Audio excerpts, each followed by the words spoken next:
Hello my friends, I hope you're doing well. I am wonderful right now because I'm still coming down from my high after seeing Godzilla King of the Monsters last night.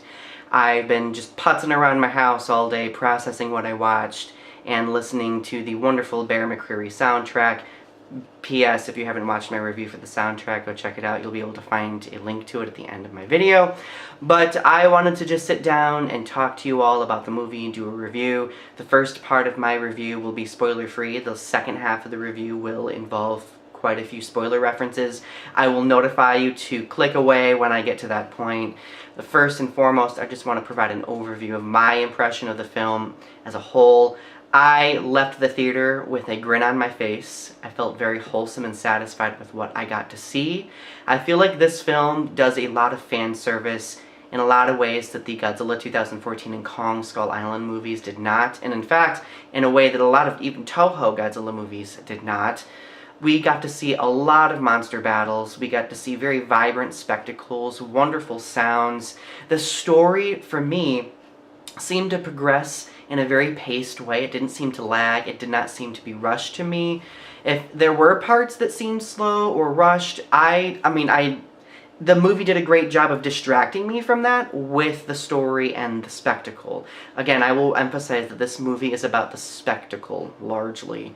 And I know critics have been kind of, I'm just going to say, eviscerating this film based on mostly the human element. A lot of critics have been saying that they don't really understand the human characters, that they're two-dimensional, and I'm just going to flat out say that I think the mistake that a lot of critics make, and keep in mind they're all entitled to their opinion, but the mistake that a lot of them make is they compare Godzilla films to other action films like the Avengers and other superhero films, other sci-fi films, so on and so forth. You really have to analyze Godzilla within the context of the culture in which he originates from. Additionally, you have to analyze this franchise within the context of prior Godzilla films. And a lot of critics have been saying that the human element was very lacking, they were two-dimensional, you really didn't know their motivations, or there was little resolution at the end. If you compare this film to the first Godzilla film back in 2014 and Kong Skull Island, there is a lot of resolution. The main three characters, the characters played by Kyle Chandler, Vera Farmiga, and Millie Bobby Brown, they were the central aspect of this film, along with Ken Watanabe's character. And we get to see them go through conflict, struggle, we get to see them resolve the conflict in some way. At the end of the film, there is a distinct feeling of resolution. So I'm not really sure why critics are saying that. I really think that they're ignoring a lot of context. And while I do admit that they have their opinions too, and that many of them may be more familiar with filmography, so on and so forth, I mean, as a writer, I am familiar with how to write characters, and I know how to create solid character arcs, and I feel like that this film has some pretty solid writing and pretty solid character arcs. That's just this writer's opinion, okay? So, beyond that, though, I felt like the monsters were wonderful. Rodan, Godzilla, Mothra, King Ghidorah, they were all depicted in such beautifully horrifying ways that it made my inner 8-year-old just sit there in awe of these creatures. And it really brought me back to how I felt as an 8-year-old when I was watching the Showa and the Heisei Godzilla films. I felt that sense of awe, and I recaptured that sense of awe with this film as well. I can tell that Mike Dougherty really wanted to put a lot of effort into that, and it means a lot to me as a Godzilla fan. Ultimately, this next portion of the video is going to talk about spoilers, so if you do not want to listen to spoilers, if you have not watched the film yet, please click away because I don't want to spoil anything for you, okay? So, the biggest spoiler that I'm going to focus on will be the monsters, of course. So, we get to see a lot of battles. We get to see Godzilla vs. King Ghidorah twice, or is it 3 times? Actually 3 times. We get to see Rodan versus King Ghidorah, we get to see Rodan versus Mothra, we get to see Godzilla and Mothra versus Rodan and King Ghidorah at the end. The final battle is definitely a climactic battle, and I felt like I was on the edge of my seat the entire time. It doesn't pan away to the human characters as often as the first Godzilla film back in 2014 did, although while the battle is taking place, we are still very much aware of what is happening with the human characters, which I appreciated a lot. There is a certain part of the film where Kyle Chandler's character and Vera Farmiga's character are looking for their daughter, Millie Bobby Brown's character, and they are trying to navigate Boston or try to find her in Boston while Mothra and Rodan are battling nearby and like causing mass mayhem and destruction, while Godzilla and King Ghidorah in the distance are battling near the ballpark. Like there was a lot going on, but I felt like it was structured in a way where it was easy to keep track of what was happening.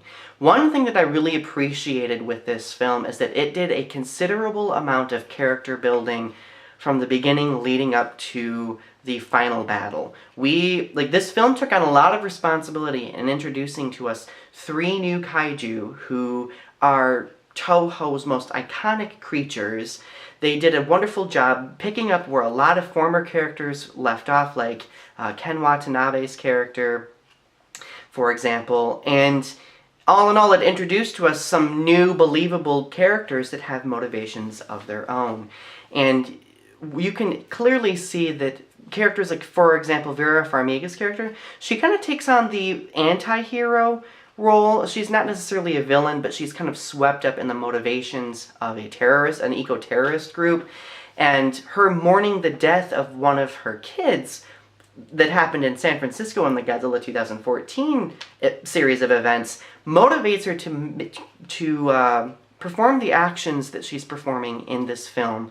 And the actions are her releasing the Titans in order to, in other words, create and renew the planet in some way, because in her studies she discovered that the Titans kind of act like white blood cells attacking a disease, humans being that disease, and she wants to help kind of restore a balance in the world. And I feel like many people, like many critics have been saying that they found her motivations unrealistic, but when you think about it, a mother losing her child, who happens to be a brilliant scientist, wanting to preserve her family and save the life of her other child, I don't feel like it, I feel like it would be kind of reasonable to assume that someone could be motivated enough to perform an action like that. Like, I feel like it's larger than life, but these are sci-fi fantasy films. Everything in it is larger than life. So when people say, well, that's unrealistic or that doesn't make sense, my question is, well, what were your expectations in the first place? Like, what did you want? Like, what kind of realism did you want in this type of sci-fi fantasy universe? I feel like that's a valid question. But moving back to the kaiju, we all know that we want to talk about the kaiju the most, right? So, you know that I went to see this movie for Mothra, because Mothra is my queen. I love her dearly. And I will say that she stole the show for me, although I will say that a lot of people, including myself, will be disappointed with how much she's not in the film. If I were to estimate, I think she was in probably like 3 or 4 minutes of the film. Granted, the moments that she was in the film were very crucial and significant. I really felt like they could have utilized Mothra a lot more instead of simply using her as a plot device. I feel like Mothra's bioluminescent abilities were underutilized. Like, she has these God Ray abilities and they are used to track Godzilla in the film, but they're not weaponized at all like they were claimed to be in the marketing for the film. That kind of left me a little bit underwhelmed, because I really wanted to see that. I think that would have made Mothra a little bit more formidable. She was pretty crucial in the final battle of the film, because she definitely turns the tide when Godzilla is battling King Ghidorah, because she assists him. However, the battle mostly focuses on Godzilla and King Ghidorah. Like, when Rodan comes into the battle, we get to see Mothra and Rodan battling here and there, but ultimately, we don't get to see much of them, and I found that a little bit frustrating for me, because if you're going to promote these 2 hugely iconic characters, try to incorporate them a little bit more. But even though I felt that, even though that could be one of my criticisms, I still left the theater feeling wholesome, because the Rodan and Mothra moments that we did get were phenomenal and epic. Rodan's introduction, Mothra's introduction, the destruction and mayhem that especially Rodan creates was unbelievably phenomenal. Now, Godzilla in this film was pretty awesome as well. Like, we get to see him a lot more. He is very much humanized in this film. In fact, one thing that I really loved is that all of the monsters seemed humanized, or at least given personalities. Like, we could tell based on interactions with them, based on their interactions with each other, that they have distinct personalities, that they are unbelievably expressive.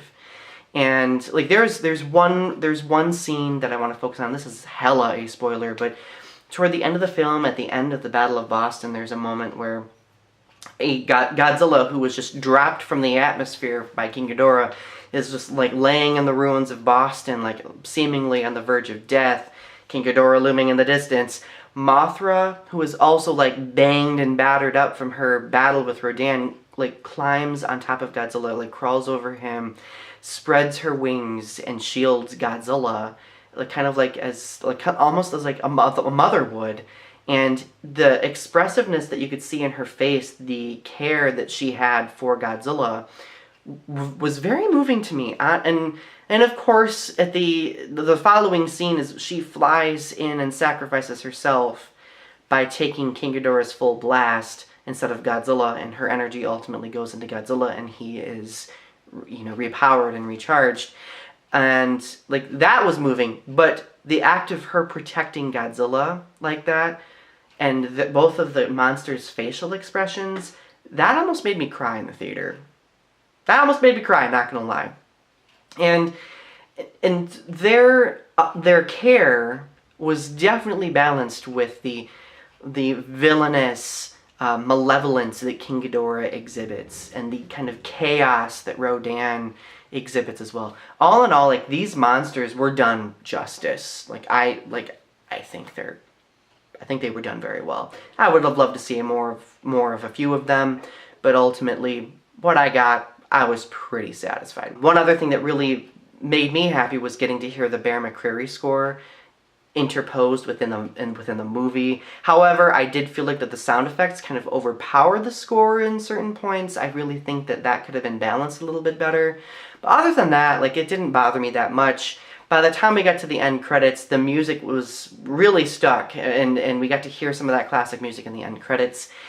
Please make sure that you stay afterward to watch the end credits as well, because there are so many Easter eggs. If they want to continue the Legendary universe, I feel like there's plenty of material to work with how this film leaves its audience. There's reference to a Mothra egg potentially being discovered in China. There's like some Rodan references. There's a scene at the end where we get to see one of King Ghidorah's severed heads.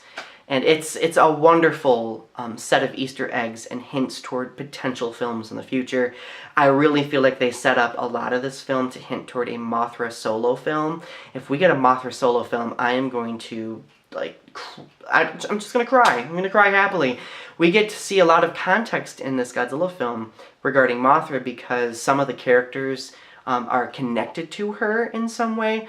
For example, there are a set of twins, human twins, who are part of an ongoing family line of twins. Their parents or grandparents discovered Mothra back in 1961. We get a sequence where there's some pictures and some explanation of that. That really sets up potentially that Mothra solo film that I am dying to see. So I hope that we do eventually get that.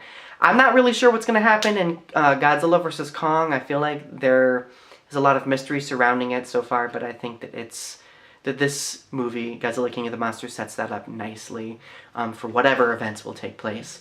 Ultimately, though, my final verdict for this film, I give it an A-. After first watching it yesterday, I was kind of giving it a B+, but after further thought, I'm giving it a solid A-, because while it does have its few flaws, I think that it manages to balance character development between the human characters, the kaiju characters. It manages to have a very sensible plot that progresses. It has the correct amount of emotion versus battle, so on and so forth. There is a scene where Ken Watanabe's character does something almost unthinkable, but it really is That's really moving. To me, that's the part of the film that really drew me in, because I knew that the human characters and the kaiju are very, very much connected in their own way. Anyway, so share your thoughts in the comment section below. Thank you for taking the time to watch my review. I know I was kind of all over the place, but I'm excited. I loved this movie, and I'm planning to see it at least 2 or 3 more times.